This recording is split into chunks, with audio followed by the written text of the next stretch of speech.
Unfortunately, one of these players will be eliminated. I love both of these guys. Yeah. Dendi on Radiant, Arteezy on the Dire. Dendi just crushed this block too. Arteezy. That's hard on Radiant too. Well played. They actually went for a very different build. Oh, well, I'd say very different, but slightly different here. Arteezy going for the 2 branches, Dendi going for the starting item Tangos, so with the extra regen, Dendi can definitely be a bit more aggressive as far as this lane's concerned. In terms of CS, 8-0 for Arteezy, 7-1 for Dendi, and both of them have actually opted for the 2-0-1 build. Dendi gonna go for a fast bottle. I think he scouted the fact that the room was top, like he poked his head up there. If it was a DD maybe or illusion, maybe goes and gets it, but Invis is not gonna help him last hit at all, so until he has his bottle, he doesn't really care about picking that one up. Oh, Dendi getting aggressive here. Dendi has a cell. But there's 2 nulls. Who's actually going to win this right click war? Arteezy's trying to battle this one out. I think he realizes he's not going to win this. He needs one more hit. Oh, that's not. That was so close. Oh my goodness. But Puck, he does have the upper edge. Or sorry, Dendi has the upper edge with the self, and I think he's trying to use that. Farm creeps. He's never going to kill Dendi's the problem. That's it. He doesn't have that much more base damage though. 81 versus 70. That's not that much more. The 1 null advantage. Arteezy now gets his bottle, so he's going to bring his bottle out.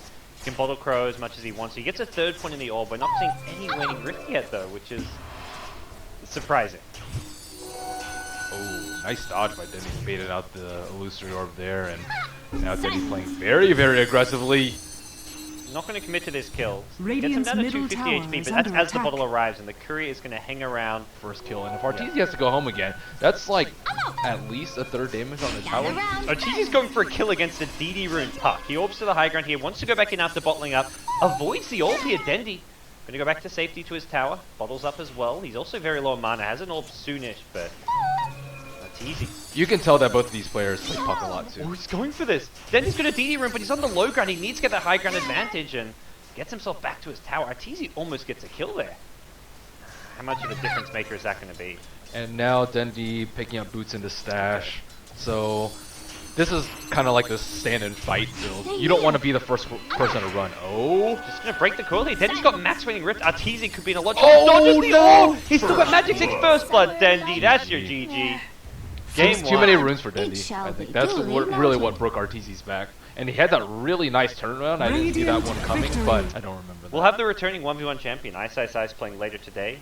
Mushi, the runner-up, also in the 1v1 tournament, so DK well represented here. Oh, and of course the block is super important. As we see Dendi last time, he actually got a better block on Radiant, which is very, very rare. You won't see that very often. Most of the time, Dire will get even or slightly better block.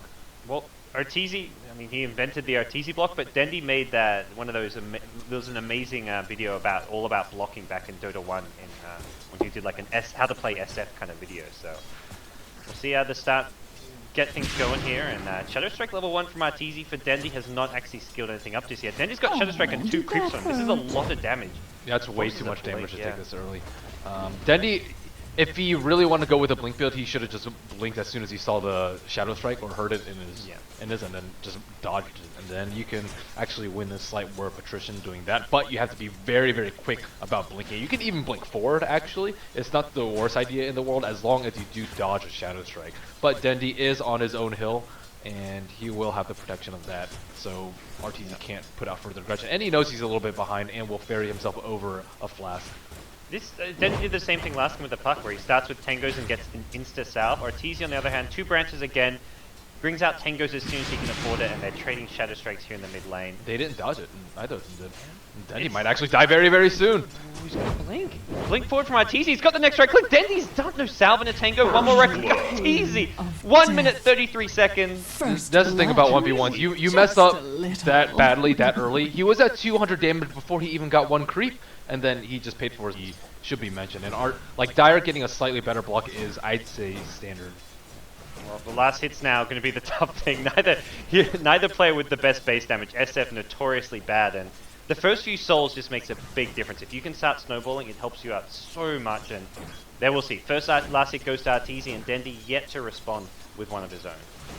And both players are actually very good about manipulating the creeps too. You'll see Arteezy drag the melee creeps very, very often to make it a little bit easier for him. And Arteezy does have better positioning because he does have that better block.